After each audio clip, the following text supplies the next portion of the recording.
When we hear headlines about billions of dollars pledged to fight climate change, it is easy to imagine a single, massive wave of money hitting a dying forest to save it. But simply throwing cash at an ecosystem rarely works. Without a precise plan for how it's used, that money quickly washes away, leaving the environment exactly as it was. For climate finance to actually work, it follows a specific sequence, a chain where every piece has to hook into the next to stay anchored. To see how this sequence functions, we look to the vital, fragile mangrove ecosystems across Southeast Asia. These coastlines provide a perfect place to see how a project is built, one connection at a time. Protecting a shoreline like this requires that every one of those connections remains strong. A massive global fund only works if the sequence is complete. It starts with an invisible but vital step, preparation. This is like an architect drawing up strict blueprints before anyone picks up a shovel. We can see this in a $10 million fund set up by the Asian Development Bank and the government of Japan. That $10 million isn't used to plant trees. It's used for the research, for local training, and policy work needed to design a project that makes sense for the community and the environment.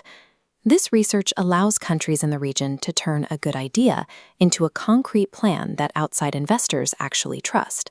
Without that initial blueprint, the massive pools of global climate capital have no way to reach the ground.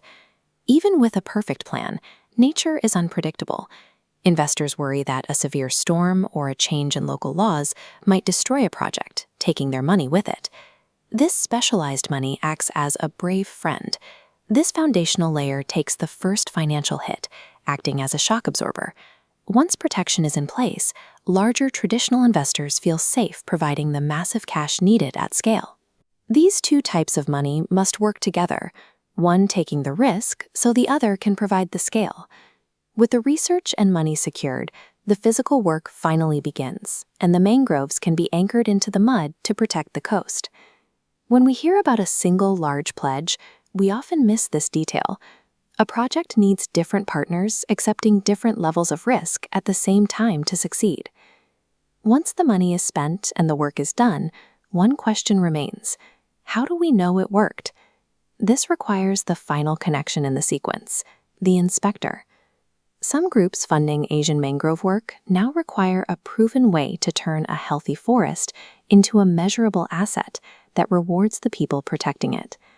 They demand that an independent expert audit the physical reality of the forest before any more money is committed.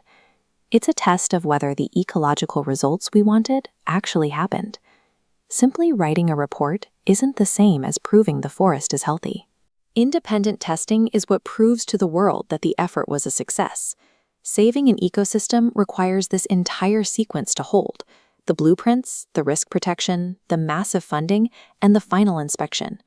We can use this lens to look at news right now, like Mexico's recent proposal for a $10 million environmental fund. While the number sounds impressive, the announcement didn't name a manager or explain exactly what the money is allowed to pay for. Because we don't know who is in charge or how it's spent, it's impossible to tell which part of the work this fund actually does. The next time you see a massive climate pledge, look past the size of the check. Ask which part of the sequence it's funding, because protecting nature requires every piece to connect.